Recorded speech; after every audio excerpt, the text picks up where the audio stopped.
슬픔이라고 제가 그렇게 제목을 달았는데, 슬픔을 겪게 하시는 이유가 있다. 이게 사람의 생각으로는 받아들이기가 쉽지 않아. 왜냐하면 우리는 슬픔이란 자체가 힘든 거니까, 내가 힘들다는 생각만 하다 보니까 하나님의 입장이나 이유 같은 걸 생각할 여유가 없고, 마귀는 끊임없이, 제가 기도할 때도 그랬지만 끊임없이 하나님 널 사랑하지 않는가 보다. 아니 뭐 그렇게 좋으신 하나님이라면 왜 그렇게 괴로운데 글로 지나가게 하느냐, 빨리 건져내 주든지 아예 그런 일이 안 오게 하면 더 좋지 않느냐고 끊임없이 거짓말합니다. 이제 하나님이 이런 것을 행하신 것에 대해서 우리가 제대로 알지 못하면서 판단하는 무지한 말로 이치를 가리지 않으신 저와 여러분 되시길 주의 축원합니다. 마태복음 5장 4절에 예수님 뭐라 했어요? 애통하는 자는, 여러분 애통이 한문을 써서 그렇죠. 뭐라 그러는 거예요? 심하게 운다는 거예요. 통곡이라는 말로 번역하면 더 좋은 번역입니다. 그냥 속상해 그 정도가 아니고 하면서 부르짖어 막 통곡하는 그 정도로 올 정도. 그러니까 심하게 슬픈 일을 당했을 때 그 사람들 보고 아이고 재수 온 못한데 들었어요? 아니면 복이 또 나요? 우리 하나님은 네가 우는 게 나쁜 일이다 그러지 않고, 네가 우는 게 오히려 복이 될 수 있으니, 이 어려운 일이지만 또 굉장히 내 마음이 아프고 슬퍼서 눈물이 나는 일이지만 이 속에 복이 숨겨져 있구나. 이게 그리스도예요. 아멘을 한 8분이 안 하셨어요. 나에게 힘든 일이 찾아와도, 여러 가지 고통스럽고 눈물 나고 아픈 일들이 찾아와도 이것이 저주처럼 보인다고 하는 건 세상 사람들이고, 우리는 이 속에 하나님의 복이 숨겨져 있구나라고 그렇게 보는 게 우리 예수 믿는 사람입니다. 할렐루야. 거기서부터 우리가 출발을 해야 돼요. 무지한 말로 이치를 어둡게 하는 자, 하나님이 폭풍 중에 나서서. 욥이 왜 무지한 말을 했죠? 이유 없는 고통을 당하는 거야. 그리고 그 고통이 너무 심했어. 세상에 이 사람보다 더 고통당한 사람은 예수님 말고는 없다. 바울도 베드로도 요한도 이사야도 목 잘려 죽은 누구도 욥보다 더 큰 고통을 살아서 당한 사람은 없다고 볼 정도로 인류 역사가 가장, 그것도 이유 없는, 까닭없는, 아무 잘못한 적 없는데, 누구에게도 악한 일을 한 적 없는데 그에게 마귀가 온갖 고통과, 심지어는 가족들이 죽고 떠나가는 그 무서운 슬픔을 겪는 것을 허락하셨다. 둘 중에 하나죠. 꼬쉽다 그러고 허락하셨든지, 아니면 그 속에 숨겨진 복이 있습니다. 근데 욥이 이 고통이 너무해지고 계속 심해지니까 또 옆에서 친구들이 부추기니까 뿔따구가 나기 시작하잖아요. 그래서 하나님한테 원망조가 시작되려고 할 때 하나님이 범죄하기 전에, 아멘, 범죄하기 전에 나타나셔서 폭풍 가운데, 욥기 38장이죠. 폭풍 가운데 여호와가 그러다 무지한 말로, 그거는 히브리어 영어 무지한 말, 지혜가 없는, 지혜가 absence of the knowledge라고 그렇게 됐습니다.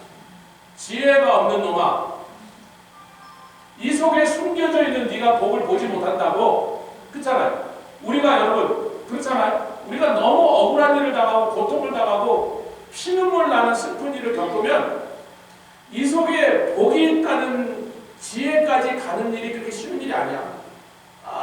왜 주여, 아이고,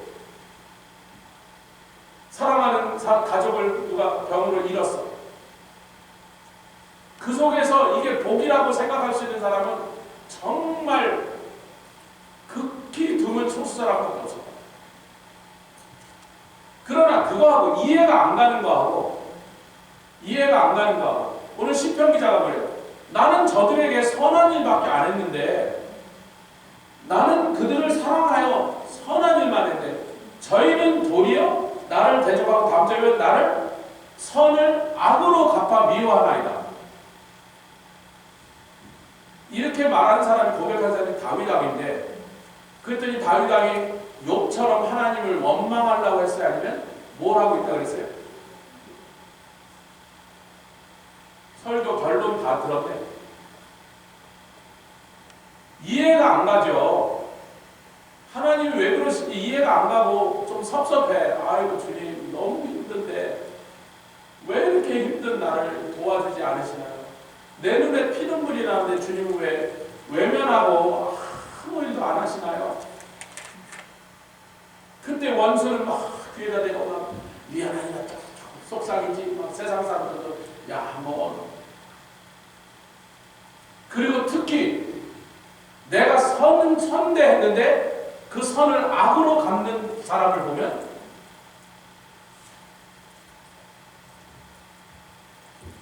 나는 자기한테 언제나 좋은 마음으로 좋은 일만 했는데 한 번도 자기를 비난하거나 욕한 적 없는데 그 사람이 탁 다니면서 내 욕을 한다는 소리를 들으면 우리 한국말로 피가 거꾸로 솟는다 이렇게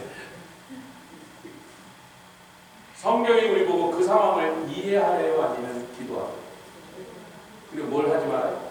무지한 말로 어쩌고 무지한 말로 내가 이 이유를 모르면서 아는 것처럼 설명하려고 나대지 마라. 사실 설교 전체가 그 속에 다 들어있어요. 아멘. 그럼 거기서 놀라운 일이 벌어지기 시작하는데 우리가 슬픔 당할 때 세 대상을 향하여 세 가지 다른 대상을 향하여 우리가 이러죠. 블레임을 하려고 해요. 하나님을 불례하는 일은 지금부터 같이 하자. 무지한 일.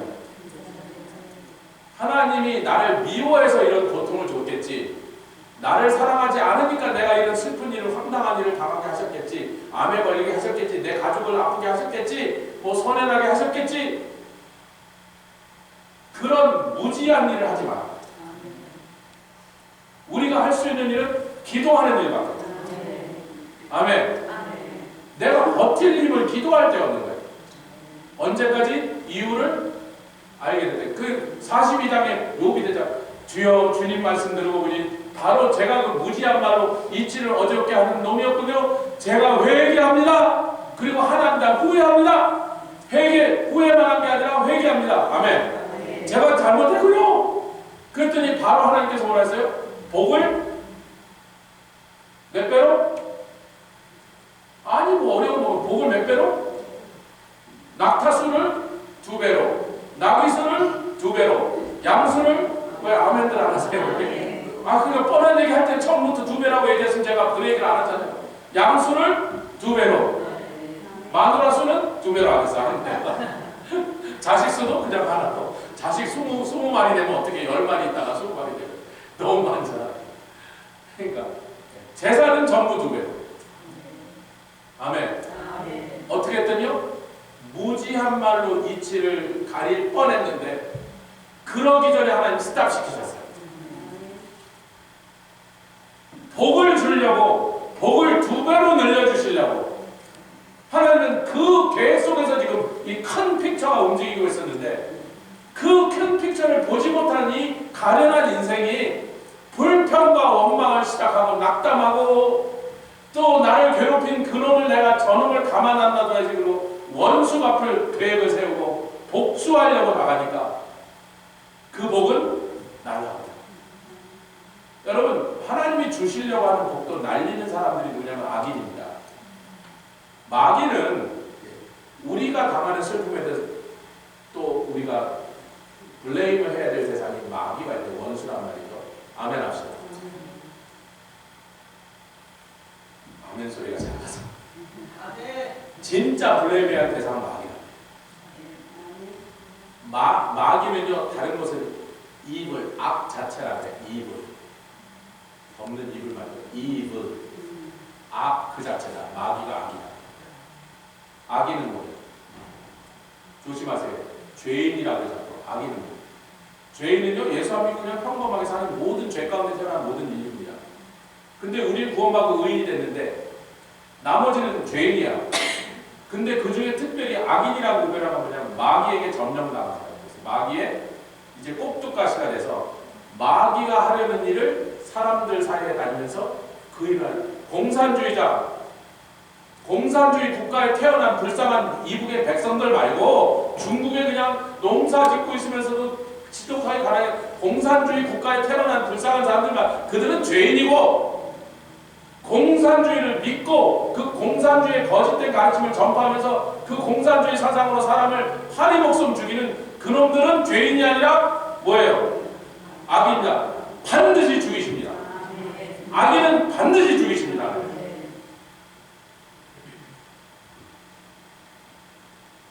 제가 모슬렘 국가 다녀보면 이슬람 국가들 다녀보면요. 길에서 만나는 사람들은요. 기독교 국가 사람보다 더 착하고 더 친절해요. 얼마나 친절하지. 얼마나 사람들이 그렇게 때가 묻지 않았어요. 이슬람 국가에 태어나는 게 죄입니까? 아니죠. 그러나 죄인으로 태어났으니까 죄인이 된 거예요. 근데 이슬람 근본주의자들 또 그 이슬람 익스트리미스트들은 그놈들은 악한 놈들이에요. 뭐 백성을 위하는 척 무슨 진의 신을 위하는 척 하지만 이란이 공격받을 거니까 이란의 정치 지도자 군대 지도자 몇억 달러씩을 지금 스위스로 빼돌리고 있습니다.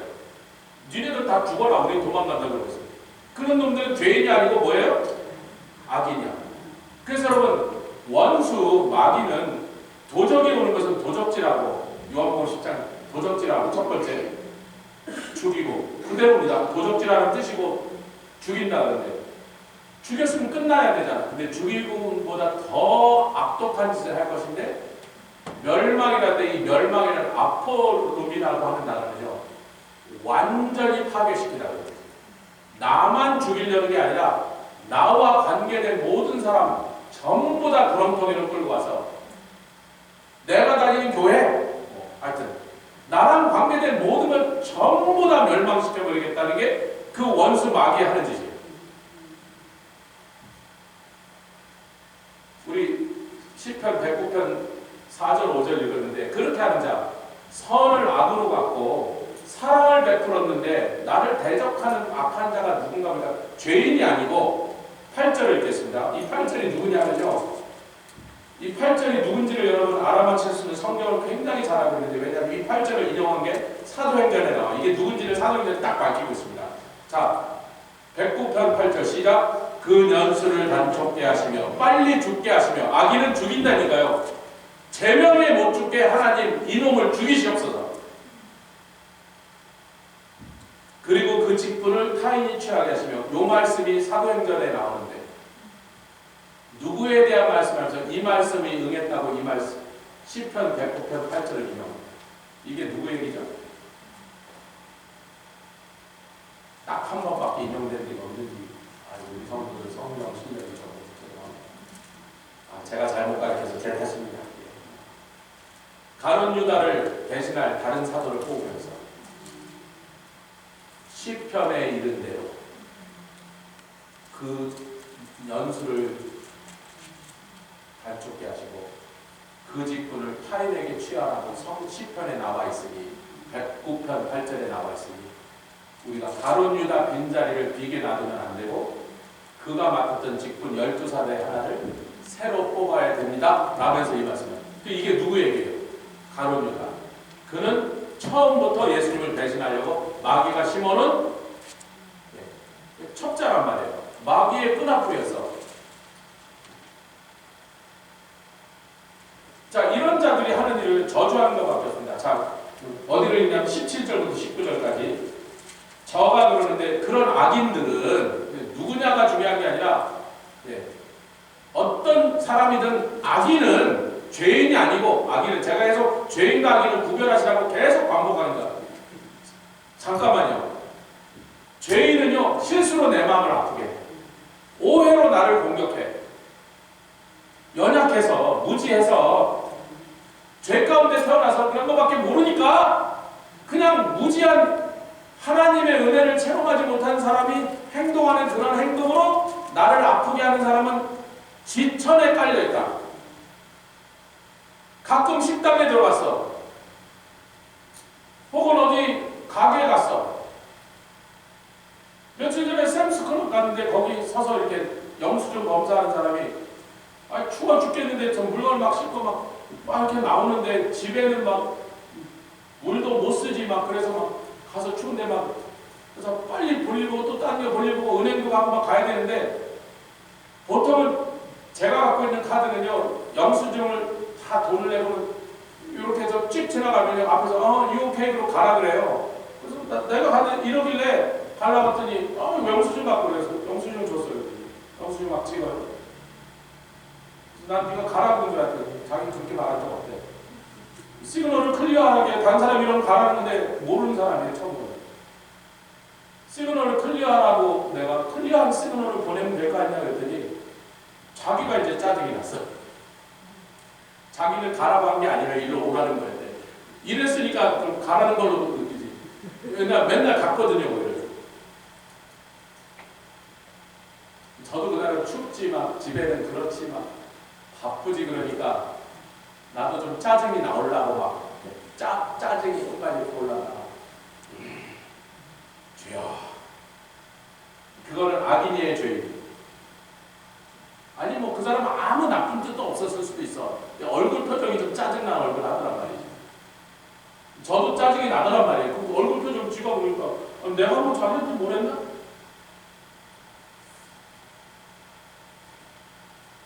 옆에 그런 일은 세고 셌습니다. 아이고 죄송합니다. 경상도 널리고 널렸습니다. 저희가 허벌나게 맞습니다. 그 사람은 나를 꼭 해치려는 마음까지는 아니었어요. 악한 마음으로 나를 무너뜨리려고 그런 건 아니었어.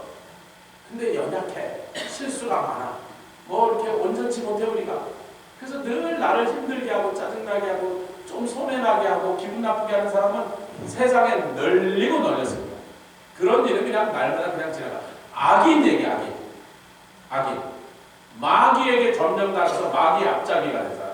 그래서 누구를 만나든지 그 사람을 저주하고 어떤 사람이든 그 사람을 무너뜨리게 하고 멸망시키고 가정을 파괴하고 교회를 파괴하고 나라를 파괴하는 그 악인들 가룟 유다 같은 놈 그런 거예요. 8절에 가룟 유다 얘기를 한 거니까 그런 놈들을 향할 때 자 17절부터 시작. 저가 저주 17절 저가 저주하기를 좋아하더니 그것이 자기에게 임하더라. 잠깐만요. 남을 저주하면 그 저주가 다른 사람에게 갈까 자기에게 돌아올까? 어떻게 그렇게 잘하죠? 예수 안 믿는 사람도 알아. 남을 자꾸 저주하면 결국은 그 저주가 네 머리로 돌아온다는 걸 예수 안 믿는 자라도 아는데 이렇게 성경이 분명히 말했는데 그걸 모른다면 없어. 오늘 이걸 읽고 나서도 다른 사람이 나를 저주하려고 시도하는 거예요. 저주하면 발람이 이스라엘을 저주하려고 황금을 받고 가서 있는 힘을 다해서 받은 돈값어치를 하려고 죽을 힘을 다해서 저주했는데 저주가 뭘로 변했다?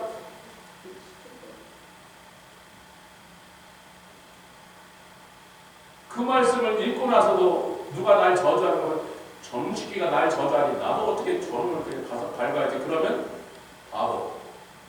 세상 사람만도 못하고 옆에 그 저주는 우리를 아프게 해내고 우리를 무너뜨리고. 아니 누가 저주하는 소리 듣고 기분 좋을 수 있어요? 누가 나를 뒤에서 욕한다는 소리 듣고 마음이 행복할 수가 있어요? 그러면 이상한 사람이지. 누가 나 욕한다는 소리에 헬렐레 그러면 좀 이상한 거지. 그건 약간 지적 문제가 있는 거예요. 그러나 그 저주가 우리를 저주의 효과가 있어서 멸망시킨다고 그렇게 자꾸 믿게 만드는 마귀의 거짓말에 속는 거예요. 그게 그렇게 신경 쓰인다.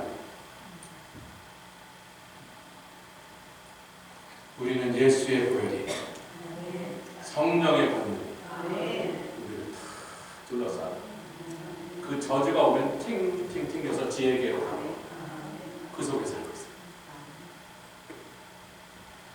아이고 주여. 미국이 이번에 제일 새롭게 개발한 게 레드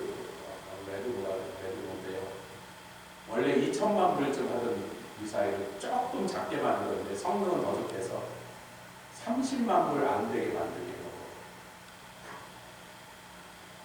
레드 칼라는 폭탄이고 그린 칼라는 적의 전자전과 레이더를 바로 먹통으로 만든 전자전 미사일. 미사일이 전자전이에요.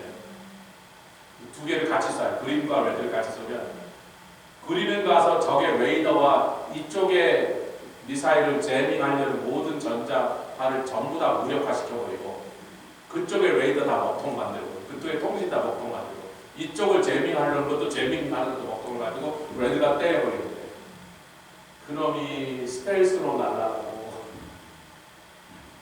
25만 원. 여태까지는 한 2천만 원에서 그 정도 성능을 가지고. 그래서 미국이 그런 거를요, 중국이나 러시아나 미국을 공격할 잠재적 공격 능력을 가진 나라 바로 앞에다 갖다 놓고 니네들이 우리를 공격하려고 하여튼 신용만 해봐라. 우리가 이런 미사일 한 10,000개쯤 보내갖고 그놈이 스텔스에다가 스마트 미사일에서 정확하게 가서 1m 안으로 때려버려요. 25만 불이면 미국에 하고 있었어요. 10,000개? 100만 개도 만든다. 올해 미국의 국방 예산이 얼마냐면요. 2,000조입니다. 2,000조. 그런 미사일 1,000만 개 만들어도 끄떡도 안 할 예산을 가지고 미국이 너희들 한번 봐보라고. 그럼 우리가 그걸 알고 나면 중국이 뭐 무슨 폭탄을 발사했다, 뭐 무슨 미사일을 개발했다 그런 소리 들어도 우리가 웃고 있는 거야. 그린랜드를 왜 자꾸 그린랜드가 뭐 하겠다고 러시아나 중국에서 날아오는 미사일을 미국 근처에 오기 훨씬 전에 미리 떨어뜨려 버리니까 그린랜드를 지금 자꾸 얘기하는 거지. 그린랜드에 가서 쏘도 잘지 뭐가 있어요. 여러분 그린랜드에 이미 미국 공군기지가 있어서 옛날에 누구야 그 제프 걔가 거기 가끔 툭하면 그린랜드 갔어요. 미국 공군기지가 거기 지난 60년 동안 있었어요. 근데 거기다가 저기에서 날아온 미사일을 그린랜드부터 막아버리겠다. 옆에서 안심하십시오. 지금 미사일 얘기가 아니고 뭘 안심하라고? 하나님의 쉴드, 보호막. 저는 자꾸 저주하는 걸 좋아하는 놈에 마귀가 들어왔으니까 만나는 사람마다 저주하려고 그러지 어떤 상황에서도 저주만 하려고 그러지. 저놈은 저주하는 것밖에 모르는 놈이야. 그런데 그 저주가 지에게 돌아가게 하시고 그 다음에 이건 뭘 몰라요? 이 아버지는 뭘 몰라? 축복하는 걸 기뻐하지 않아요. 여러분 주위에 그런 사람 있죠? 다른 사람 흠집내고 끌어당기고 그 사람의 부정적인 것만 후벼파는 사람, 남을 축복하는 건 죽어도 못하는 사람, 남을 잘되게 하는 말은 한마디도 안 하는 사람. 혹시 주위에 그런 사람 있으면 내일부터 만나지 마세요. 아니 왜 아멘 안 하세요? 절대로 축복을 못하는 인간. 그 사람은 뭐가 그 속에 들어가 있다? 악이 들어가, 악한 영이 들어가 있어요. 어떤 상황에서도 그 사람 마음에 저주할 마음밖에 없고 축복을 죽어도 안 해요. 저 사람을 축복하면 내가 확 죽어버릴 거야. 남을 축복하면 내가 죽어버리겠어. 내 죽는 것보다 누구 축복하는 게 더 싫어. 그 마귀란 말이에요. 일반적인 보통 사람의 심성이 아니에요. 그 속에는 이미 악한 영에게 노예가 돼서 점령돼서 악한 영에 여러분 히틀러가 연설할 때마다요 독일의 목사들까지 아멘이 나왔대요. 그런데 전쟁이 끝나고 그 자리에 있었던 사람들이 히틀러를 광신자처럼 신봉하던 사람이 히틀러가 연설할 때마다 이상한 기운이 공기에 나오는데 몇백만 명이 그걸 들어도요 그 사람들 마음속에 한 사람도 저는 미친놈이야 생각이 안 들고 그래 유대인 죽여야 돼. 유대인은 죽여야 마땅한 것들이야. 다 죽여야 돼 하는 마음이 몇백만 명한테 확 들어오더래요. 전쟁 끝나고 나서 그 사람들이 그럴 거야. 우리가 뭐에 다 식었습니다. 뭐예요? 영적 존재가 히틀러가 연설할 때마다 영들이 나왔다는 거예요. 공산당은 똑같아요. 양쪽이 반대 이론을 극우 극자인 것 같지만요. 거기에도 똑같은 더러운 영, 마귀의 영들이 공산주의자가 연설할 때, 모택동이 연설할 때, 스탈린이 연설할 때 미친놈들인데 그 미친놈들이 연설하는데도 수천만의 백성들이 그를 다 믿어들이도록 성경에 나오는 말은 거짓말하는 영이다. 이 바보 같은 얼토당토하는 스토리인데 너무나 한심한 얘기를 하는데도 몇백만 몇천만이 그게 그럴듯하게 솔깃 넘어가도록 만드는 거짓 영들입니다. 그런 영들을 가진 사람은 아예 상종하지 마시라. 언제나 남을 저주어만 하는 사람, 절대로 누구에 대해서도 좋은 얘기, 긍정적인 얘기 안 하는 사람, 그거는 영적인 상황입니다. 그 자들과 관계를 끊어버리세요. 말도 섞지 말고 한 자리에 앉지도 말고 차 한 잔도 받지 마세요. 전화도 받지 말고 이메일도 대답하지 마세요. 여러분 주위에 한두 명씩 있나? 조심하세요.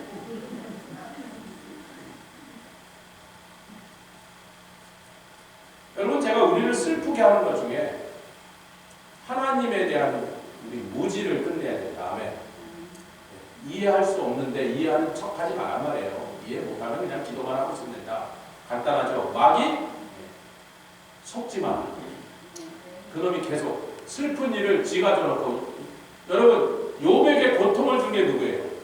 마귀가 하나님께 와서 저놈 내가 고통 줘도 하나님 허락만 해. 하나님이 그러라 그런 게 아니야. 내가 그렇게 하면 이놈이 배반할 거니 두고 보시더니 아니야. 욥은 안 그래. 그럼 한번 줘볼까요? 줘도 될까요? 내가 재산을 쌓고 자식도 쌓고 온몸에 아니 그래. 지가 가져다 줬잖아요. 그 다음에 누굴 동원하죠? 친구들을 동원하죠. 그들이 와서 욥 보고 네가 잘못했으니까 회개하라고 하나님이 너를 지금 너한테 진노했다고 계속 거짓말해요. 그 사람에게 불행하고 힘든 일을 가져다 준 것도 마귀인데 그 일을 겪자마자 그 사람의 심령을 도둑질해서 완전히 무너뜨리려고, 왜 이 속 사람이 무너지면 사람이 무너지는 거거든요. 그러니까 그의 심령 속에 거짓말을 계속해서 집어넣어서 그 거짓말에 속아 넘어간 사람은 그 거짓말의 노예가 되는 건데, 하나님을 믿고 할렐루야 그 선하심을 바꾸고 기도하여 성령으로 깨어있고 말씀으로 이것을 이미 깨달아서 그것이 거짓말인지를 이미 알고 있는 성도는 절대로 속는 것이 불가능한 일인 줄 믿습니다. 그래도 속았다면 제가 말하지 않겠습니다. 이거를 알고도 마귀에게서 너에게 슬픈 일을 주시면 그건 분명히 하나님 너를 미워하거나 싫어하는 거 아니면 너를 무시하는 거라고 말하는 것만 해준다면 오늘 말씀은 환영이었습니다. 하나님은 요셉이 형들이 이제 왔어요. 애굽의 총리가 감히 얼굴도 못 드는데 드디어 형들에게 자기 정체를 밝히고 서로 끌어안고 있는데 요셉인 줄 알고 나면 형들이 이제는 더 무서워졌어. 큰일 났네. 애굽의 총리인 줄 알 때는 어떻게든지 이분한테 잘 보여서 양식 얻어 가자 이랬는데 애굽의 총리가 요셉인 줄 알게 됐으니 막 사시나무 뜰듯이 떨고 있을 때 요셉이 딱 이렇게 하죠. 형님들은 나에게 악한 일을 하려고 나를 구덩이에 넣고 팔았습니다. 하나님은 그 일을 선한 것으로 바꾸사 나와 온 세상을 구원하는 일에 쓰시려고 바꾸셨다. 그게 뒤. 그게 우리가 믿고 우리가 담대히 선포하는 복음의 핵심이었어요. 너는 저주해. 그래서 그 저주하는 너의 저주가 나를 씹고 나에게 악하게 한 그 모든 사람들이 한 일이 나를 막 괴롭게 하고 아프게 하고 눈물을 흘리게 하고 통곡하게 만들었어. 나는 하나님이 언젠가 이것을 변화해 세상을 구원하는 선한 일로 바꾸시고 난 믿어. 나는 그냥 기도만 하고 내가 왜 기도해야 버팁니까? 기도해야 견딜 힘을 얻습니다. 기도하는 동안은 무너지지 않으니까 버티라고 기도하고 그 다음에 이제 17절 26절 좀 건너뛰읍시다. 진도를 나갑시다. 시작. 여호와 나의 하나님이여 나를 보시며 주의 인자심을 주사 나를 구원하소서.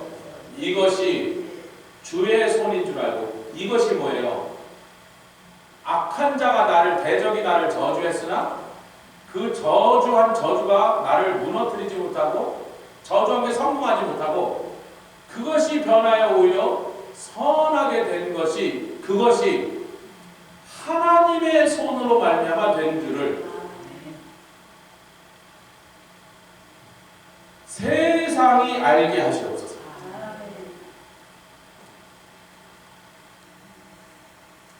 근데 세상도 알라고 하는 분인데 나는 몰라? 나를 통하여 나에게 일어난 그 일을 통하여 그것이 하나님의 손으로 나를 망가뜨리고 멸망시키려고 온갖 계획을 다해서 덤벼들었던 악한 자들의 저주가 나에게 와서 복으로 변하는 것을 그렇게 하신 건 하나님의 손인 것을 세상 사람들도 알게 되게 하여 주시옵소서. 정작 나는 모른다고? 내가 모르는데 그렇게 된다고? 우리의 자신감이, 우리의 담대함이, 우리의 여유가 니는 저주해. 우리를 죽이겠다고 덤벼봐. 우리를 멸망시키려고 내 마음을 아프게 하려고 후벼파고 핥히고 다 해봐. 전혀 그게 즐겁다는 건 아니에요. 그렇게 할 때마다 우리 마음이 좀 아파, 쓰라려. 네가 그렇게 나를 쓰라리게 만들 수 있는 피눈물이 나게 하는 것까지는 할 수 있을지 모르나 나를 멸망시키는 것은 못하네. 너의 저주가 결국은 실패로 끝날 것이다. 그리고 하나님이 그것을 바꿔서 우리가 흘렸던 눈물을 통하여 야고보서 4장에 이랬습니다. 너희 부한자들아 하나님께 가까이 가라. 그러면 하나님도 너를 가까이 하세요. 여러분 예수님이 뭐라 했어요? 애통하는 자 복이 있느니 위로를 받을 것이다. 여러분 이 위로라는 말은요 데살로니가서를 우리 금요집회 때 했는데 위로와 권면과 경계할 때 위로 똑같은 단어입니다. 그 위로가 파라클레오인데요. 파라클레이터서 성령을 설명할 때 썼던 단어의 뿌리가 같은 거예요. 그 성령은 뭐냐면 우리 옆으로 오시는 분이거든요. 옆에 오셔서 알고 계시는데 파라칼레오 위로는 뭐냐면요 옆으로 오시라고 초청하는 거예요.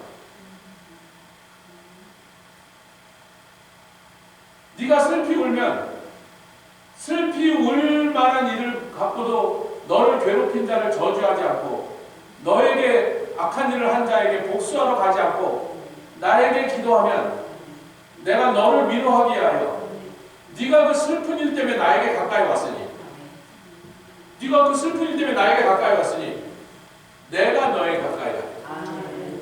그 다음에 이릅니다. 너희 웃던 자는 슬피 울며 애통하며 너희 여태까지는 세상에서 맨날 웃기만 하던 사람 이제 슬피 울어라 그래. 아유 이제 제가 얘기하니까 이게 동화책 듣듯이 그래서 안 되겠어. 표정이 그런가요? 소데스까 그런 얘기가 있긴 있나요? 야고보서 4장 성경을 읽어야 돼. 역시 찾아보고 눈에도 넣고 심령에 새기시기 바랍니다. 4장 8절 야고보서입니다. 4장 8절 시작. 하나님을 가까이 하라. 그리하면 너희를 가까이. 그게 위로라는 단어라고. 위로라는 단어를 푸는 거예요. 위로가 뭐냐? 하나님이 나에게 가까이 오시는 거예요. 그런데 슬퍼야 자꾸 하나님을 불러. 즐겁게 파티한다는 주님을 초청 안 하더라고. 집에서 잔치할 때는 목사도 안 부르더라고. 속상한 데 있어 꼭 목사 불러. 즐거울 땐 자기들끼리 갔다 오고. 대부분.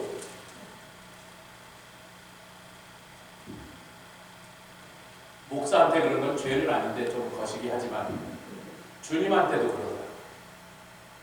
답답하고 괴로울 때만 주님께 가까이. 울면 주님께 가까이. 내가 주님께 가까이, 주님도 나에게 가까이. 그게 위로라는 단어를 풀어놓은 거예요. 그러니까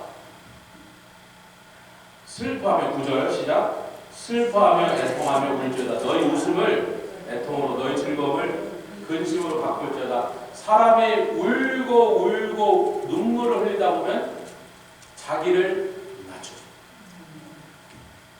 성공하고 희희낙락하고 하는 일마다 잘 풀리면 누구나 교만으로 빠지기. 여러분 저는 80년대 구원받고 그때는 책을 많이 읽어서 성경도 있지만 기독교 서적도 많이 그때 80년대 기독교 작가 중에 대표적인 사람이 한 서너 명 있습니다. 미국에. 예. 제가 좋아하던 사람이 한두 명 있었는데 그 중에 한 분이 이런 책 Wounded Healer 그러니까 상처받은 치유 한국말로 아마 번역돼 저는 영어로 읽었는데 상처받은 치유자라는 책을 썼습니다. 이분이 쓴 책을 제가 좋아해서 그때 많이 읽었어요. 80년대. 근데 오늘 이 나누는 말씀은 사실 상처받은 치유자에 대한 얘기도 포함된 거예요. 자 보십시다. 내가 슬프고 애통하면 하나님께 내가 가까이 가야겠죠.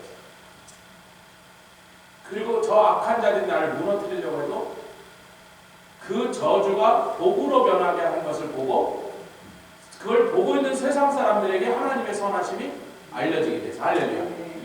그리고 마귀는 분해서 견디서야 내가 저놈을 망하게 하려고 했는데 내가 아프게는 했는데 망하게는 못했으니까 마귀가 속상해서 자존심 상해서 나 때문에 밤에 미치도록 잠이 안 오게 만들어졌어. 아멘. 악한 놈들은요 미치도록 화가 나게 만들어주면 우리가 승리한 거예요. 이를 마귀에게 플레저를 주지 말라.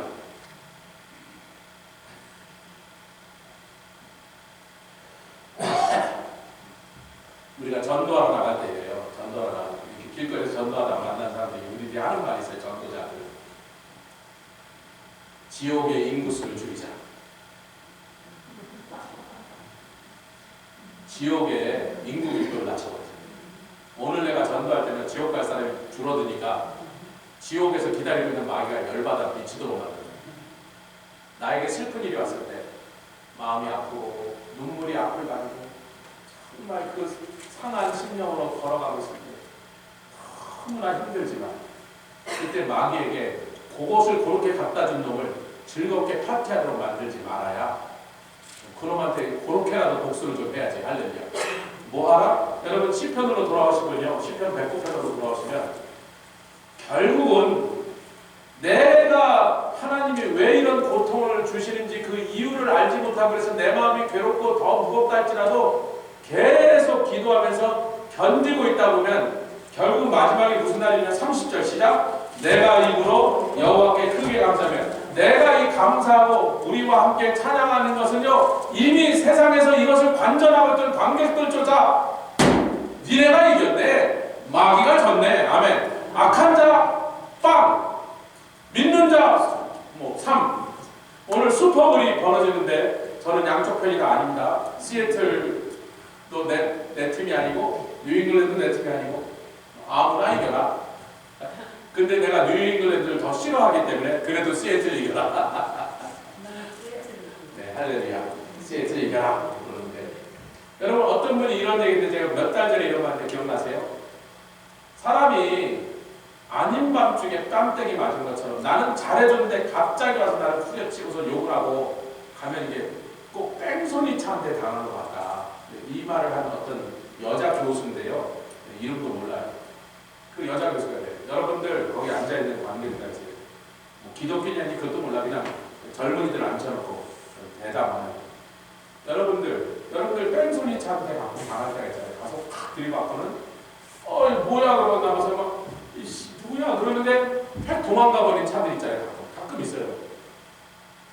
아니 뺑소니 차 뭔지 모르세요? 그러니까 마치 인생에 뺑소니 차 운전자에게 들이받친 거 그거 그냥 황당한 일을 당했어. 여러분 누군가 당신에게 상처를 주고 지는 뭐 언제 그런 데 쌩까고 다니면서 뻔뻔하게 굴 때 그 사람이 나를 차를 쳐서 다치게 하고 도망갔다는 책임 안 지고 물어주지 않고 보상 미안하고도 안 하는 그 사람을 쳐다보는 여러분 참 어리석습니다. 뺑소니한 차에 치우면 내가 빨리 병원에 가서 내 몸부터 치료하고 바디샵 가서 인슈런스에 차 고치고 도망간 놈은 그 다음에 CCTV를 통해서 요새는 인공위성으로 헬리콥터로 비행기로 그 차 잡아낼 수 있어요. 90% 잡힙니다. 여러분. 근데 들이받친 다음에 도망가네? 이놈 잡아야지. 제가 이것까지 하면서 여러분 생생하게 저놈 잡아! 죽어요? 이 다친 걸 치료하지 않고 급행손이 잡은 여자를 잡으면 내 몸이 해결돼요? 내 다친 게 나은데 말이야.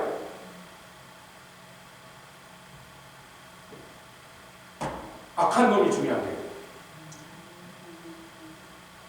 내가 하나님 앞에서 온전하게 할렐루야 행복하게 건강하게 주님과의 관계에서 내가 거기서 치료를 받고 거기서 온전하게 되는 게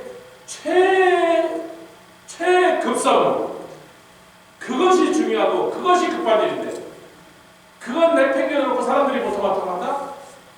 나 욕한 그놈 때문에 목사님 제가 몇 달 동안 잠이 안 와요. 뺑소니 차 잡으러 다니고 제가 지한테 어떻게 했는데 10년 동안 내가 지금 바빠도 이제 와서 내 욕한다는 소리가 들려요. 뺑소니 차 아직 못 잡으셨어요? 네, 계속 잡아보세요. 병원에 빨리 가세요. 상처받은 내 마음 빨리 치료받으세요. 할렐루야. 내 속사람이 다시 물냉동사처럼 아름다운 샘물이 흐르는 하나님의 은혜가 생수가 흐르는 곳으로 빨리 회복되고 저 도망간 놈 누가 잡아내신다? 저주한 놈은 어떻게 하신다? 그 저주가 지가 쏜 미사일에 지가 맞게 만들었어요. 전 세계 군함 중에 지가 쏜 미사일에 지가 맞은 군함이 한 척 있습니다. 지가 군함에서 미사일을 쐈는데 이놈이 슉 하더니 들어와서 지 군함을 때려요. 어느 나라 군함인지 제가 생각이 안 나는데 불란서니 되는데 하여튼 한 나라 군함이 지가 쏜 미사일에 지가 맞아 격침됐어요. 북한의 모든 미사일이 다 그렇게 됐잖아. 지네가 쏘고 전부 지네가 쏘고 그놈들 실력으로는 그 정도가 일어나면 안 되니까요. 왜 여러분?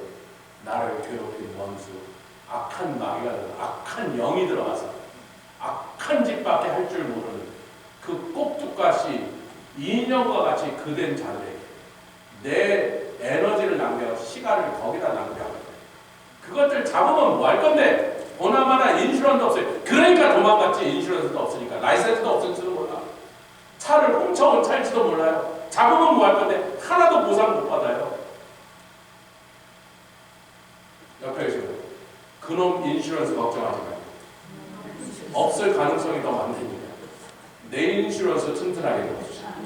내 인슈런스는 나를 어떠한 데서도 결국은 손해나지 않게 하고 악을 변하여 선을 이루시고 하면 저주를 변하여 복으로 만드십니다.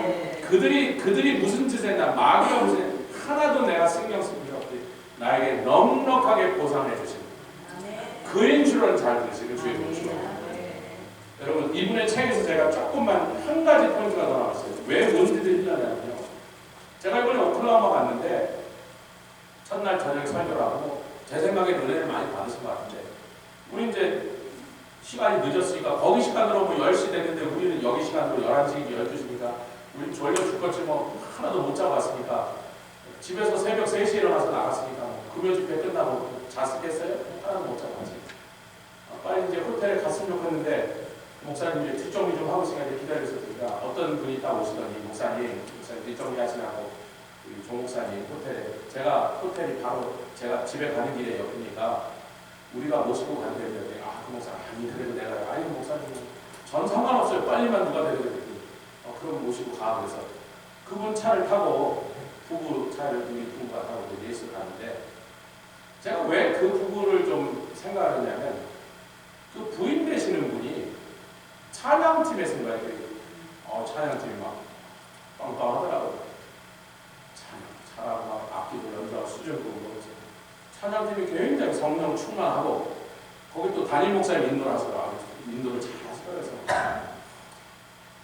그런데 전 다 모르는 사람, 목사님만 알지 나머지는 내가 누군지 아무도 모르는 사람들이죠.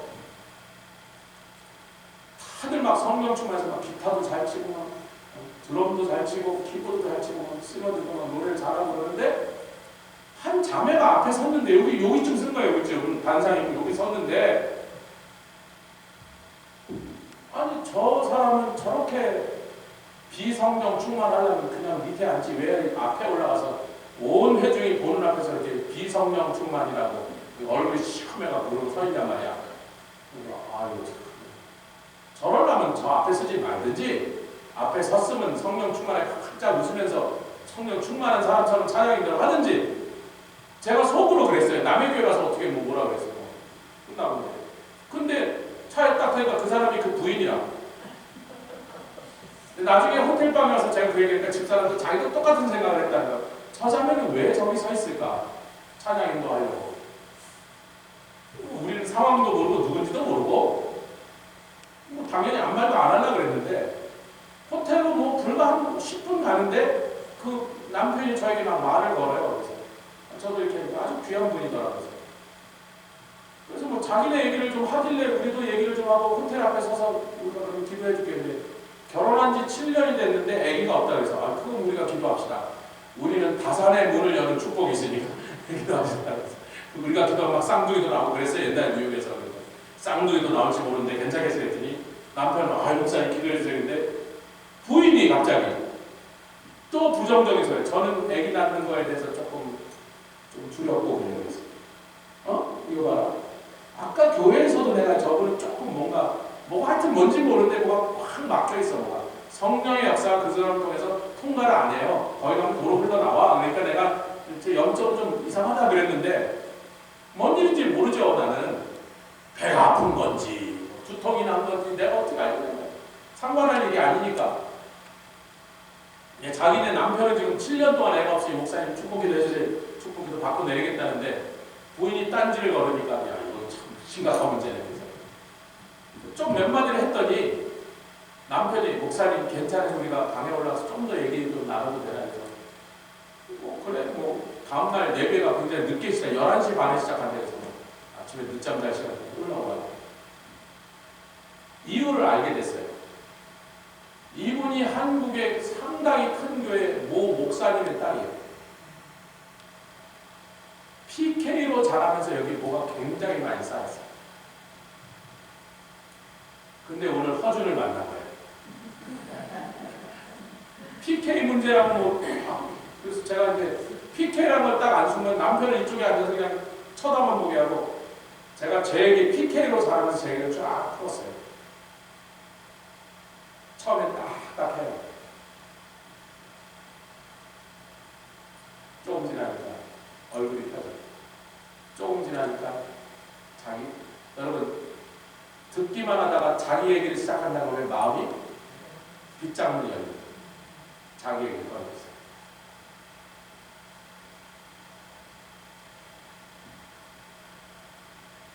여러분 운디드 힐러가 되기 위해서 제가 이분의 책을 읽어드릴게요. 운디드 힐러라는 책에서 나온 내용들 이렇게 되어 있습니다. 기독교 리더십에서 가장 환상적으로 사람들에게 잘못 알려진 것은 우리를 사막에서 구출해서 데려가 나갈 책임을 맡은 리더가 사막에 한 번도 간 적이 없어도 된다라고 생각하는 바보가 있었어요. 상처받은 사람을 치료하려면 내가 그 상처를 겪어보자면 불가능할 거야. 저쪽에서 막으면 안 돼. 이 자매가 40살이 넘었더라고. 40년 동안 안 연 거예요. 건들지 마라. Nobody knows my trouble. 내가 얘기해도 당신들은 못 알아들으니까. 근데 목사가 PK로 자라니까 쫙 부르니까 예 목사님 맞아요 그러면서 이제 맞장구를 치기 시작하더니 뭐 시간이 늦었는데 가라고 해야 되니까 이제 가십시오. 그 정도 합시다. 우리가 여기서 뭐 밤새 뿌리 뽑을 수는 없으니까 내가 개요만 뚜껑만 열어줬으니까 앞으로 또 더 기도하고 또 당신 부부를 위해서 기도하고.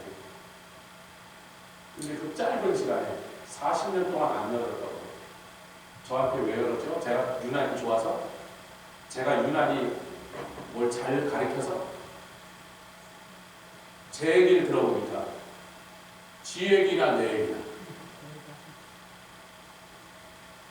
그러니까 나로 인하여 사막을 지나가게 하신 하나님. 그 다음에 사막에서 나가는 길을 다른 사람한테 가르쳐주는 비법을 심어주시고. 할렐루야. 그리고 예수님에 대한 얘기를 하나만 더 하겠습니다. 이분의 책에서 여러 개가 있는데 하나만 이렇게 하겠습니다. Experience tells us that we can only love because we are born out of love. 우리가 다른 사람을 사랑할 수 있다는 것은 우리가 사랑으로만 태어났기 때문이다. 그것을 우리는 경험적으로 알게 된다. We can only give because our life is a gift. 우리가 다른 사람한테 무엇이 좋은 것을 줄 수 있다면 우리의 인생 자체가 선물을 받고 사는 인생이기 때문이다. We can only make others free. 다른 사람을 자유함으로 놓아줄 수 있다면 그는 분명히 우리가 그분으로부터 아멘 그 놀랍고 큰 심령을 갖고 계신 그분 예수님으로부터 이 자유함을 얻었기 때문이다. When we have found the anchor places for our lives, 우리 인생의 앵커, 중심이 되는 자리를 우리가 발견하여 그것에 붙잡혀 있을 수 있다면 왜 그게 가능하냐면 우리가 다른 사람들을 우리 중심으로 끌고 들어올 수 있게 할 수 있는 것은 그분이 내 마음 중심에 계십니다. 여러분 사람이 마음을 열면요 다른 사람이 들어와요. 다른 사람이 들어오면 쓰레기도 버리고 가고요. 무슨 말로 나를 기분 나쁘게 우리 집에 손님을 잘 들여야 돼. 왜냐면 어떤 집에 왔다가 주인을 굉장히 짜증나게 만들고 가는 수도 있거든요. 그것을 알면서도 계속 빗장문을 잠금 잡고 열어둘 수 있는 것은 그 속에 조영선이 내 중심에 있는 게 아니라 내 중심에 나에게 자유함을 주시고 사랑을 주시고 온전히 다 주시기만 하셨던 이그샘플 보이스는 예수 그리스도가 앉아 계시므로 누가 들어와도 괜찮다. 혹시 그 사람이 우리 집에 왔다가 나를 좀 화가 나게 말고 우리 물건을 뭐 망가뜨리고 옛날에 제가 굉장히 아끼는 제 집에 가보 같은 우리 어머니가 직접 그리신 4분자 족자를 우리 집에 왔던 우리 교회 집사님 아들놈 4살짜리가 치킨 국물로 쫙 발라갖고 망가뜨려놨어요. 지금도 그걸 볼 때마다 우리 어머니 유품이나 마찬가지입니다. 내가 4살이 아니고 8살이 됐으면 주워 먹었을 건데 4살짜리 뭐 어떡하겠어요. 이렇게 발랐어요. 치킨 두 번으로 못지요. 집에 사람을 들이면 원치 않는 짜증난 일이 생길 수 있는데도 그래도 누구든지 오라고 하는 사람이 있는데 우리는 실제 집이 아니라 마음의 집을 얘기하고 있습니다. 아멘. 자, 우리 말씀으로 돌아와서 말씀했습니다. 베드로전서 2장 19절. 예수님이 어떻게 하셨나?